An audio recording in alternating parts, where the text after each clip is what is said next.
每日凌晨3點，呢間位於香港長洲島嘅小食店，總係會發出有規律嘅爐火爆裂聲。而島上面嘅居民一早已經習慣，從來都唔會驚慌。每朝3點半我翻嚟咧就透火就煲水，大概煲1個鐘。咁啊，之後嗰1個鐘頭咧，我不斷係咁搞。我哋家應該係81年嘅，今年係1米幾嘅大桶，將近3個鐘頭嘅熬製，3代人嘅手作堅持，呢個就係被長洲居民追捧咗81年嘅島上美食——長洲艇仔粥。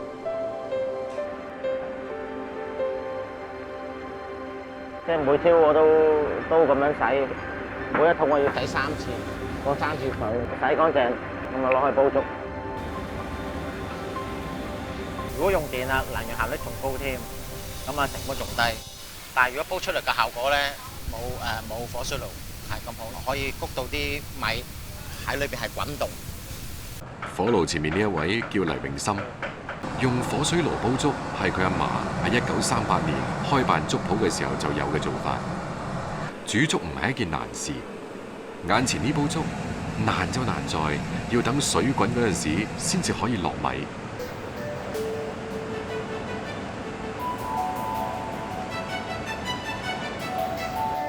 不停咁搞，係為咗令到粥出稠，米粒同沸水相撞，沸水令到米粒迅速膨脹，然後米粒粒粒飽滿，粒粒酥稠。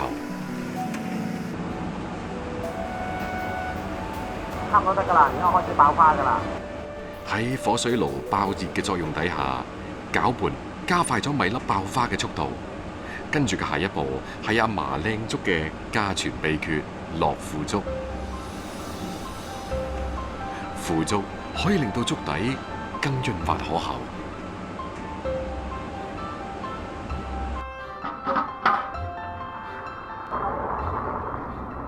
好得啦，啲粥好靚好靚。黎恩記粥鋪喺長洲島可謂無人不知、無人不曉。黎永森係黎恩記嘅第3代傳承人，為咗阿嫲嘅呢碗粥，黎永森除低咗中環白領嘅西裝，開始每日圍住呢個爐頭打轉，一轉就係20年。多謝先啊 ，OK。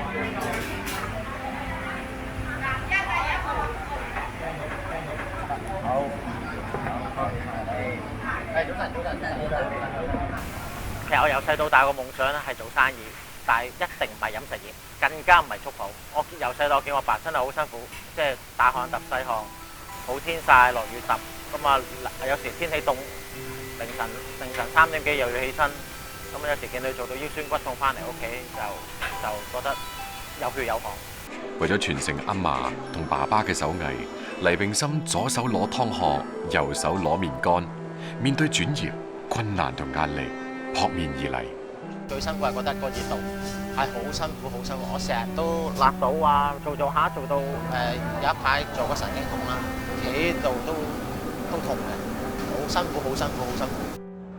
除咗一碗新鮮滾熱辣嘅粥，黎恩記仲有一種引以為豪嘅地氣小食——牛脷酥。牛脷酥、鹹煎餅同油炸鬼被稱為老廣嘅遊戲三寶。相比起老廣早餐嘅標配油炸鬼，令到老廣欲罷不能嘅鹹煎餅、牛脷酥似乎唔太出眾，甚至有啲後生仔連聽都未聽過。牛脷酥並唔係喺酥裏邊加咗牛脷，而係佢嘅形狀好似牛脷而得名。牛脷酥嘅主要材料有南乳、雞蛋、麵粉同糖。要做一口酥香可口嘅牛脷酥，秘訣嚟自麵團。嗱，而家就落啲調味啦，落啲鹼水啦，咁啊等佢唔好起得咁快啦，慢慢搞，因為要搞到鹽啊，慢慢去溶晒，同埋嗰啲種咧，慢慢溶晒落去。咁樣溶咗之後咧，到時一猜嗰陣時咧，一攤佢會自己慢慢會升嘅，咁啊睇最靚嘅。用手猜咧，咁啊猜翻啲頭先喺機咧攪唔勻嗰啲麵粉，咁啊猜咗之後咧，咁啊可以起筋啦。要猜到佢滑晒，咁啊成個麵就好好食噶啦。切塊壓形，放置高溫嘅油鑊，用猛火炸，炸到表面金黃，中間淺白嘅時候就可以起鑊。咁樣嘅牛脷酥唔單止有油炸鬼嘅鬆軟口感，仲有淡淡嘅鹹香味，撈住粥嚟食，可解油膩。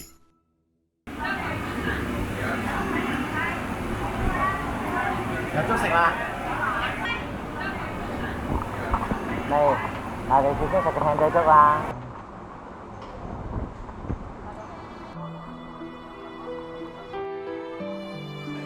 綿潤油滑嘅粥底，加埋魷魚、豬皮、魚餅、魚片、衰牛肉同花生，1分鐘嘅猛火快拌，一碗獨具長洲特色嘅艇仔粥應運而生。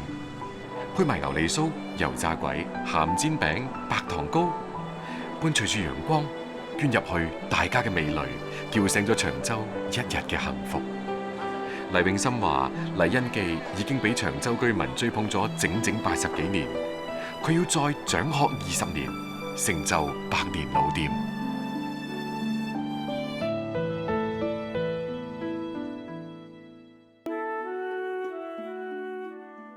如果用一種味道形容深秋同冬天，咁一定少唔到臘味。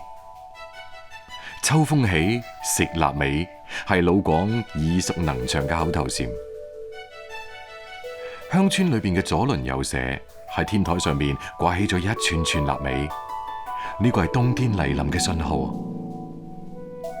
冬至前後，連州東埤鎮嘅歐陽志珍，一年裏邊最忙碌嘅時候又到啦。一早佢就去到自己屋企嘅養鴨場去睇下。得啦，啊！呢啲鴨夠啦，夠120日噶啦，可以開工劏鴨啦。廣式臘味以臘腸臘肉出名，但係今年豬肉價格飛漲，歐陽志珍轉移養咗2000隻鴨。佢就住啫，我要等到個天氣啊，要等到依家時候較香啲啊。佢換咗毛，佢較老辣啦嘛，辣翻出嚟咧，佢又靚下啲鴨。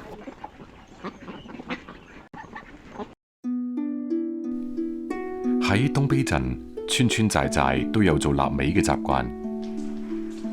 呢度最著名嘅石板街，從明清開始就係粵湘桂3省交界區重要嘅商貿古道。古街兩邊林立嘅店鋪，仲可以睇到舊陣時商業繁華嘅景象。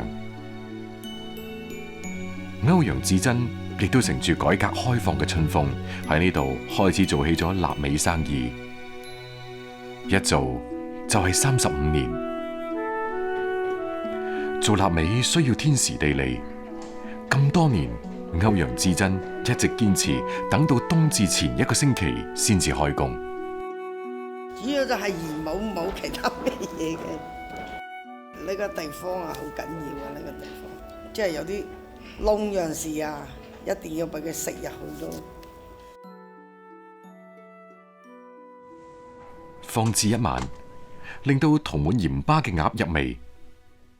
第2日晾曬之前，歐陽志珍仲加咗一道工序。過水咧，佢就主要去嗰啲腥氣，去嗰啲油氣啫嘛。咁啊，去咗啲油氣，啲鴨辣出嚟就靚得多噶啦。第2日就全部要就呢啲手工咯，要就到佢即係定咗型為止咯。你曬得均勻，一定要咬呢啲上嚟咯。將啲鴨放上天台晾，跟住落嚟就交俾自然同時間。不過歐陽志珍都仲係好忙。6點零鐘起床，睇咗一輪先嚟落去食飯，一定要睇住又冇烏蠅。過咗3日後冇烏蠅啦，即係佢基本上收咗水啦。有人話最好嘅嶺南臘味一定出自連州。東埤鎮同湖南相鄰，秋冬時節乾燥嘅冷風從南方拗吹過嚟，同當地散發嘅水蒸氣糅合喺一齊，陰乾咗晾喺天棚上面嘅臘味。特定嘅風力、溫度、濕度，形成咗東卑臘味香嫩爽口嘅獨特味道。喺連州人手裏邊，鴨嘅其他部位，鴨腎、鴨腸、鴨腳等，全部都係寶。呢啲咧要嚟煲湯嘅，呢啲咧就要嚟打辣鴨包嘅，呢啲咧就要嚟蒸起食嘅。用風乾好嘅鴨肝、鴨腸等材料製作鴨腳包，亦都係歐陽至珍每年必做嘅臘味。主要材料就係你嗰個辣仁同埋香菇。嗰個辣仁咧，佢本身啊辣嘅仁咧就食翻個辣嘅味道。你放咗冬菇咧，佢就帶埋冬菇香咯。呢個辣包咧要全部攞個錘過嘅。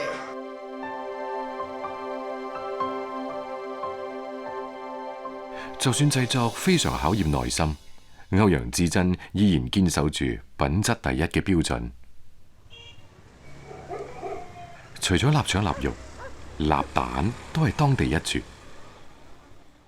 傳統嘅做法，要先將豬網油用鹽水浸1個星期，直到變成白色。如果你唔泡嗰啲血水出嚟咧，個網油就唔得白又腥。鴨蛋咧，若自己屋係有鴨咧就更加好啦，一定要本地蛋，佢個蛋黃咧就好夠嘅。魚黃步步做嗰陣時咧就全部肉嘅，後來咧冷下放翻啲臘腸，可能個味道唔同，有呢種臘腸味香，呢度有蛋黃香，加上又有呢個網油香。傳統臘蛋從備料到製作至少15日，繁瑣又賣唔出高價，而家願意做嘅人亦越嚟越少。最多係5蚊銀錢一個。佢而家做啲係新式㗎啦，呢個根本上冇人做。就我每年我都堅持做到我就送朋友咯。經過自然風乾，喺帶住涼意嘅冬日裏邊，各種臘味濃郁嘅香氣彌漫住整個小鎮。歐陽至珍同舞蹈隊啲姊妹亦都開始為冬至嘅表演做準備。如今的冬邊沒有花，人人都說冰呱呱，人人都說冰呱呱。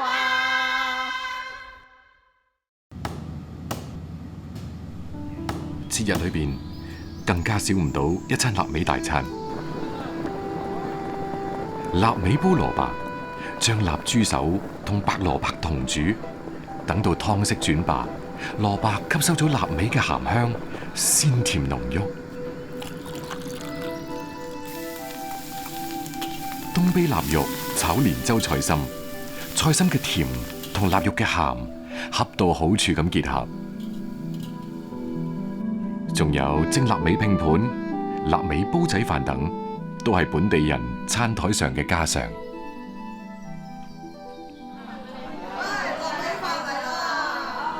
臘味一直係東卑人餐台上不可替代嘅一道菜。幾百年嚟，呢種以自然、時間、傳統凝聚而成嘅美味，漸漸成為古鎮飲食文化嘅一個標誌。一代代人手中嘅美食，以及古鎮上嘅人間煙火，都係時間留落嚟嘅美好滋味。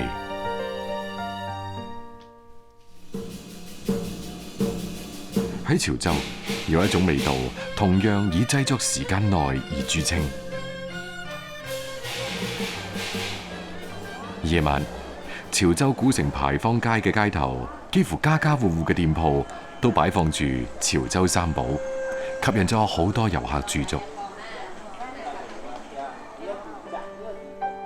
潮州三寶指嘅係老香黃、老藥桔、黃皮屎呢3種涼果，其中老香黃更加係被列為潮州三寶之首。呢個其貌不揚嘅嘢到底係咩呢？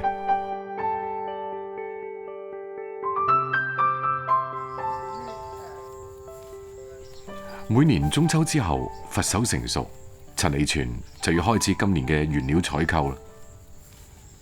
只入邊正從湖家就成日本根，掉咗台就雞根掛，哇一路就按價標準，老姐再來口王，好，六家精油一好配啊，好。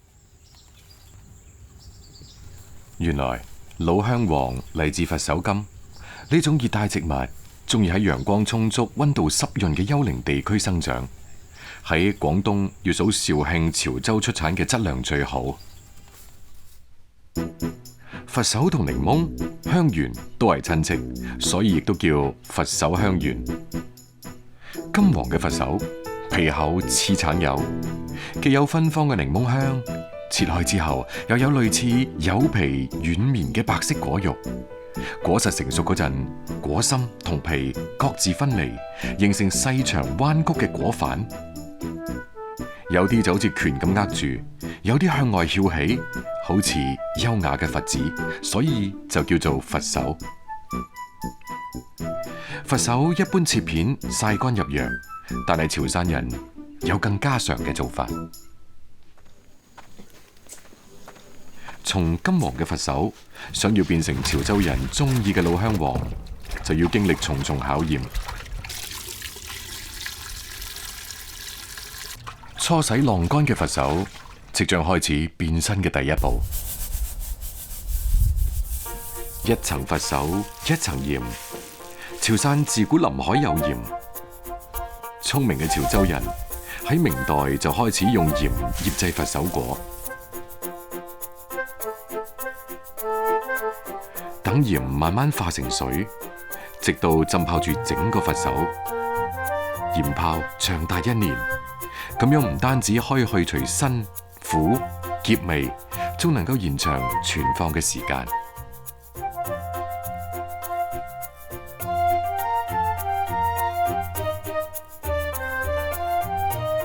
鹽醃1年嘅果皮曬乾退鹽之後，反覆漂洗蒸煮，令到鹽分降低。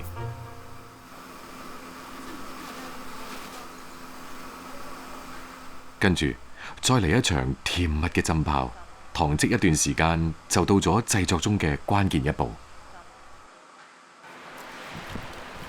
有點遮嘢過啊！這大家都知攞點蒸熬做定先再蒸，蒸熬做定一隻湯。反覆糖漬蒸煮再熬製。陳利全想將9蒸9製嘅古法教俾個女。熬煮嘅核心係加入由甘草、桂皮等10幾種藥材秘製嘅中藥粉。配藥糟，一陣整嚟糟。好，我來沏。好。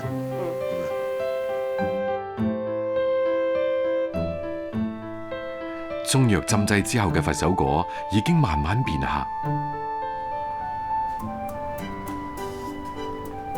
再接受陽光洗禮，直到果肉表面柔軟，肉質有韌性，就可以準備入甕啦。要曬到起碼啲水分是20幾，它保持就是你放時間長了，它也不會發霉。成個過程純手工製作，陳利全堅持咗30年。本來好東西就是複雜啦，肯定你要用心，用耐心去按照傳統的方法去抓。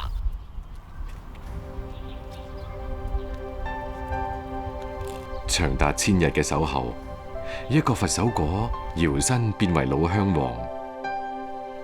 好嘅老香黃形狀完整，色澤烏黑油亮，散發順口陳香。老香黃嘅老，全部喺佢嘅製作時間長，而且久藏不壞，存放越耐，藥效越好，亦更值錢。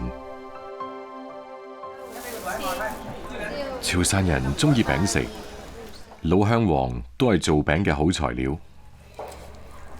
將老香黃研碎成泥，作為餡料備用。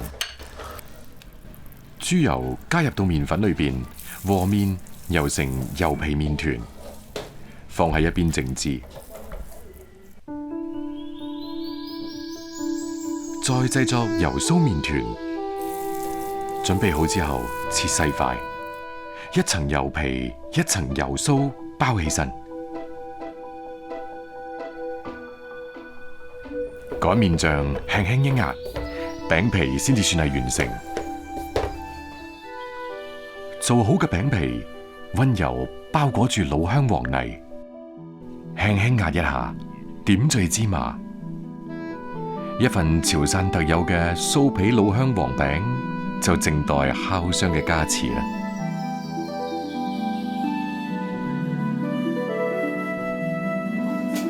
烘烤之後嘅老香黃餅，餅皮金黃，輕輕搣開，皮酥鹹香，作為配茶嘅小食最好不過。本地對老香黃最廣泛嘅食法係直接浸水，不一細羹，用滾水沖泡開，散發特有嘅佛手陳香，口感酸酸甜甜，唔單止可以解渴，仲有開胃消滯嘅功效。如果冇經過9製磨練，佛手或者只係適合擺放喺案頭。喺陳利全一家睇嚟，對老手藝嘅嗰份執手，亦將如老香黃一樣，歷經時間嘅積澱，最終散發歷久彌新嘅陳香。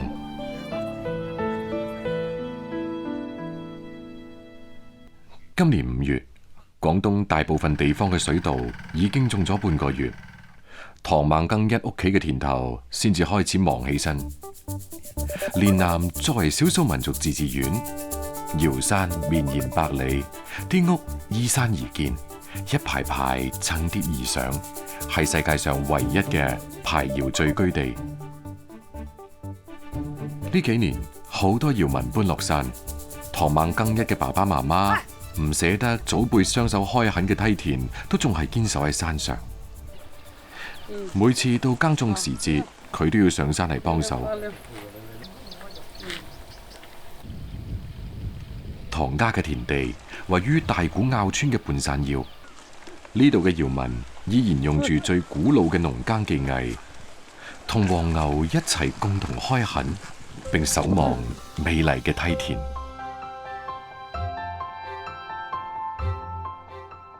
犁好嘅梯田蓄滿水，天一黑，大家就入起褲腳，又忙咯。我們小的時候很少有肉機，一到你那點晚上又個個人都去挖田螺做田雞來捕種肉。80、90年代那時候是很窮的，我們這裡。喺火光映照底下，田螺從泥土裏邊突咗出嚟，摸親都準。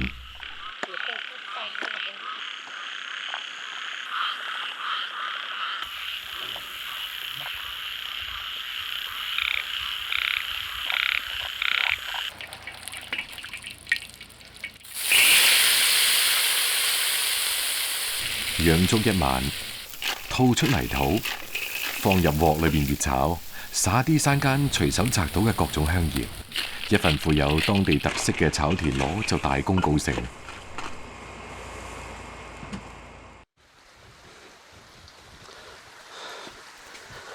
呀，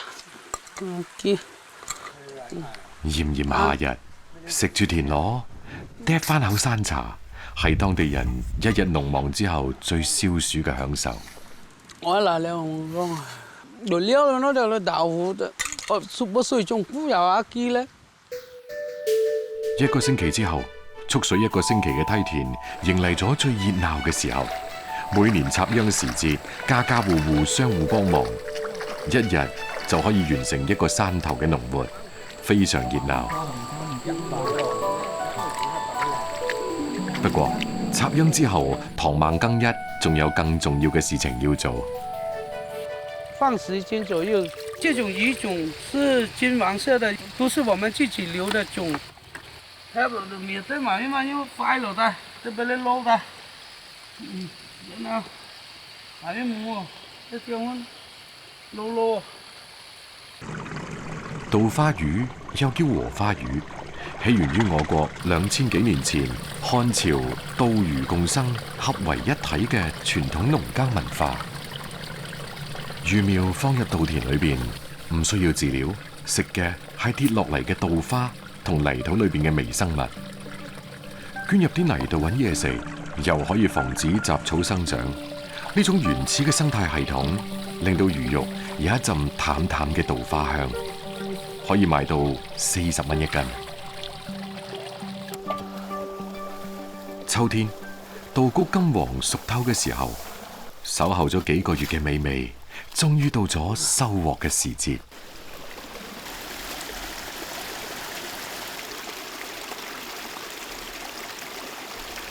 哇，很大，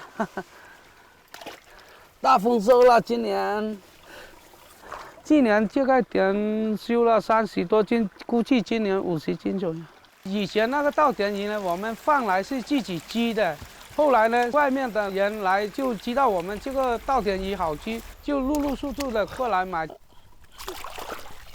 取大流細，細嘅留作魚苗明年用，先至可以保證年年有餘。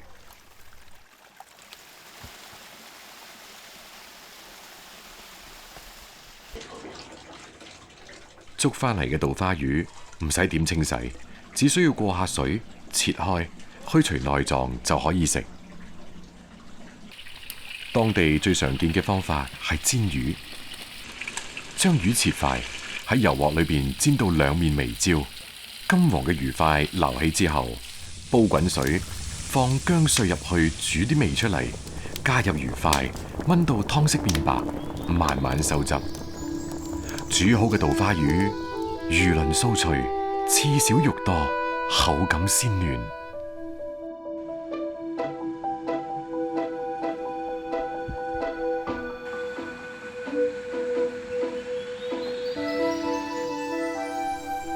唐孟更一中意用竹籤夾起啲魚，放喺炭火上邊烤熟，等到表面滋滋聲出油，魚肉嘅鮮香裹住稻米嘅清香，一陣陣飄過嚟，本地人最中意嘅烤魚就完成啦。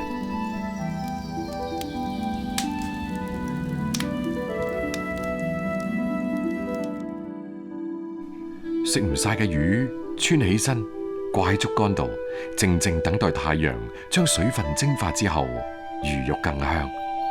就算冇稻花魚嘅季節，亦都能夠嘗到呢種美味。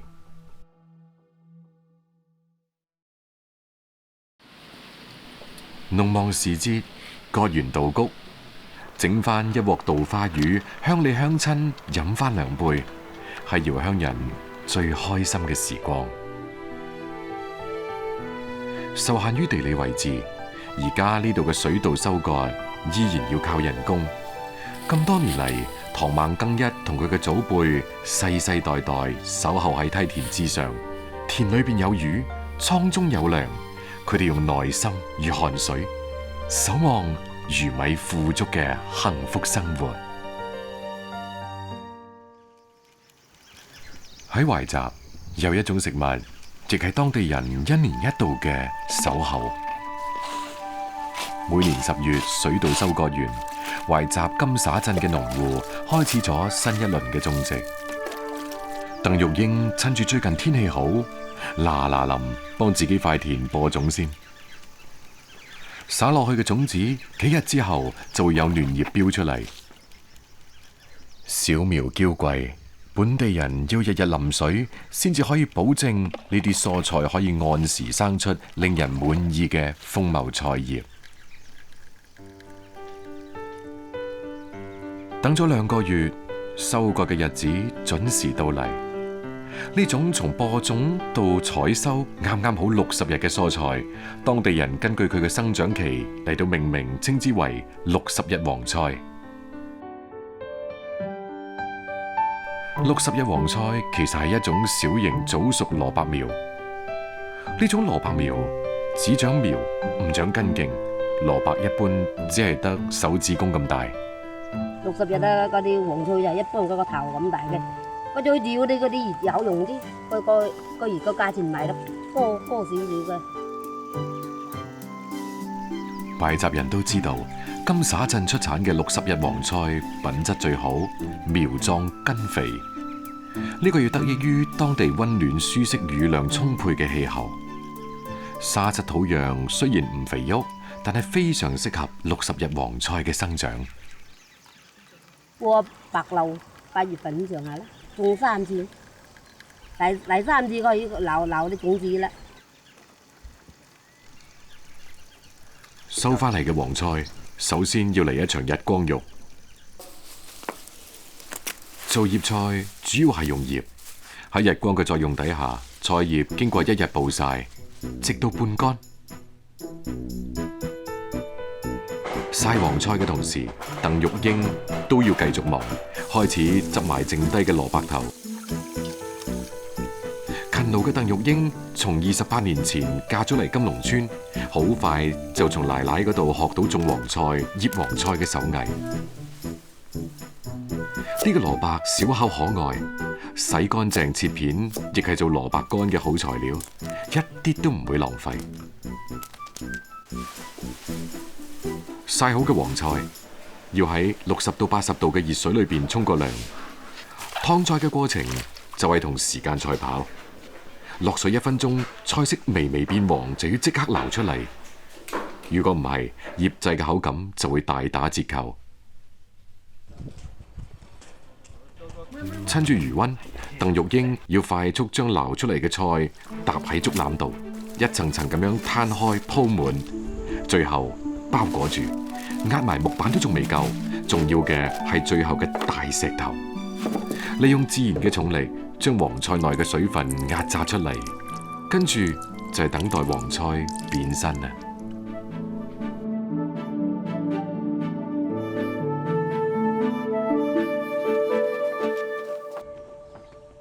嗰啲菜嗰啲入邊嗰啲積水好多嘅，壓佢有個細條料嘛，壓個過程無非又係想佢黃。出水之後，60日黃菜嘅黃先至真正體現出嚟。不過鄧玉英都仲要洗淨裏邊嘅沙土，好似擰毛巾一樣擰乾水。呢個時候嘅黃菜銀勁初現。壓咗一晚要用啲清水沖乾淨，再放入個籮嗰度再壓。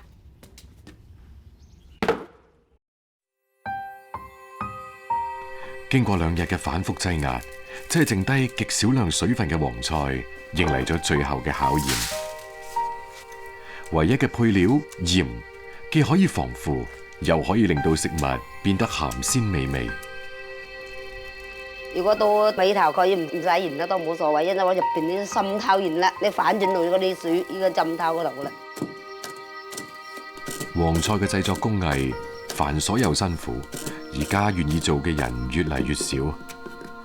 但係28年嚟，鄧玉英一直守住呢一門手藝，靠住呢一份勤奮，鄧玉英屋企起咗2棟小樓。裝好嘅壇封好，反扣放置出水，一段時間之後有咗空隙，再填黃菜入去，咁先算大功告成。靜候1個月，黃菜開壇。醃好嘅60日黃菜色澤金黃，乾爽有韌勁，帶住微酸同清香。呢個時候嘅醃菜先至真正可以冠以60日黃菜之名。本地人都有一手烹飪黃菜嘅好廚藝。鄧玉英忙嗰陣，收工喺屋企嘅先生就係屋企裏邊嘅大廚。材質單純嘅黃菜好容易吸收搭配食材嘅美味，百搭百配。炒香啲豬肉，加入清水同60日黃菜，滾咗之後灑少少辣椒，一碗酸酸辣辣嘅60日黃菜滾湯，清熱開胃，係本地人夏日最愛。同魚肉同煮，黃菜將魚嘅鮮味全部吸收，就係一道味道獨特嘅酸菜魚，既有鯇魚嘅鮮味，又有60日黃菜嘅清爽，濃而不膩。酸蘿蔔、白淨脆口，亦係最受歡迎嘅開胃小食之一。守候今年第2批60日黃菜發酵嘅日子，鄧玉英屋企迎嚟咗第一個孫嘅誕生。今日係滿月嘅日子，宴請親友當然少唔到60日黃菜。60日黃菜係鄧玉英屋企每個人自細最簡單初始嘅記憶，亦將喺未來陪伴佢哋走向更美好嘅生活。每年4月，有一種果開始收埋喺鬱鬱蔥蔥嘅山間，若隱若現，你唔近睇都好難發現。因為有咗呢一種果，六河縣水純鎮喺雨季裏邊依然可以迎嚟一批批遊客。呢種形狀好似桃、大細好似梨嘅水果，就係青梅。望梅止渴，睇住青翠嘅梅子，令人忍唔住要摘一粒試一試。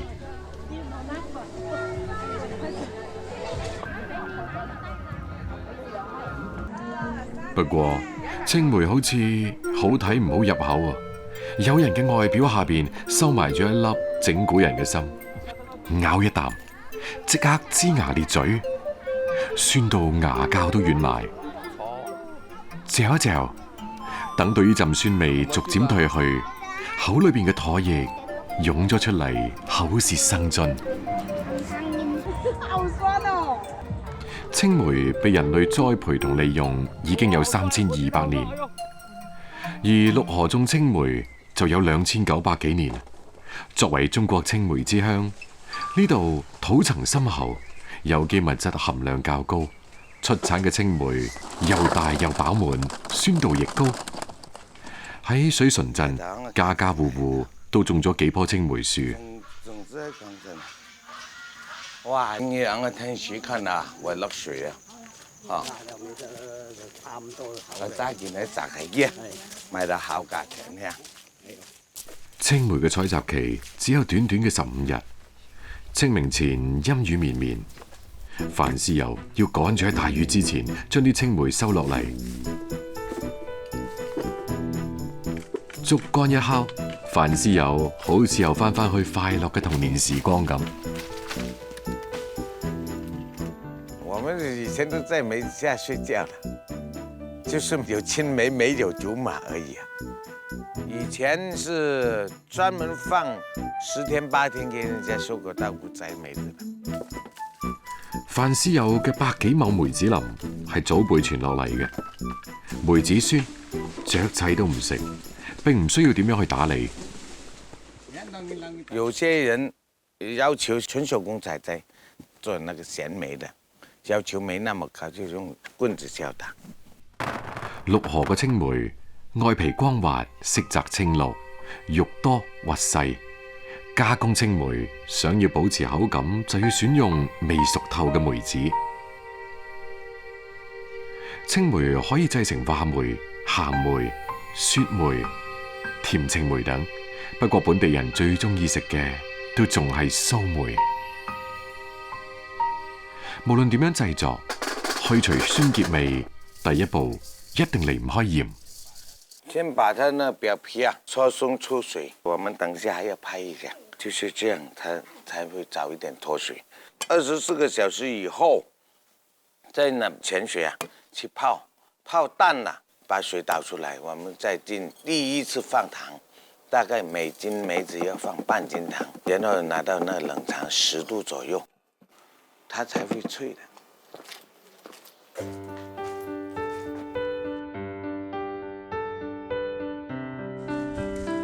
2014年，原本喺深圳做緊老闆仔嘅范師友，喺村裏邊嘅人嘅勸說底下，返到家鄉成立合作社，幫各家各戶推銷青梅。工作雖然繁瑣，但係佢就樂在其中。我以前的夢想就想搞個商業，做梅子酒啊、人參梅啊。醃製之後嘅蘇梅，酸甜脆口，係飯後零食嘅好選擇。亦係每個喺六河長大嘅細路仔童年裏邊最深刻嘅味道。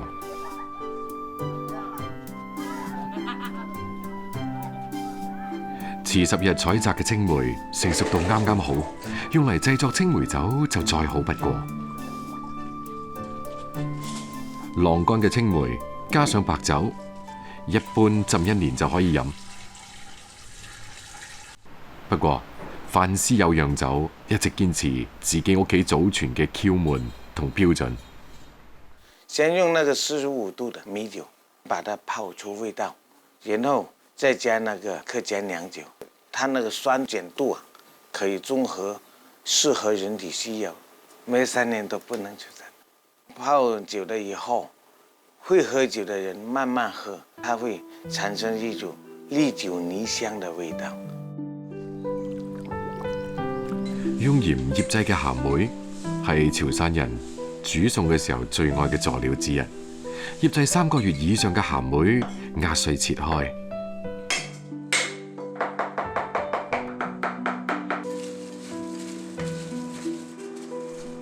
鋪喺洗乾淨嘅魚同排骨之上，放入去鑊裏邊蒸熟就搞掂。烹飪工序簡單，但係有咗青梅嘅加持，肉嘅味道食起身就更有層次感。酸酸嘅青梅味從舌尖劃過，鹹中有酸，酸中有甜，回味無窮。唔單止去腥，仲能夠解膩開胃。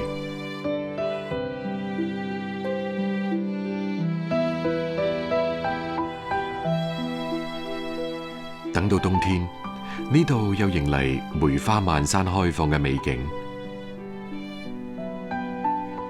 遠離城市嘅喧囂，返到幽靜嘅山野。雖然細個嗰陣時嘅夢想先至啱啱起步，但係對於范思友嚟講，守候嘅過程就好似製梅，苦澀過後總會加啲甜。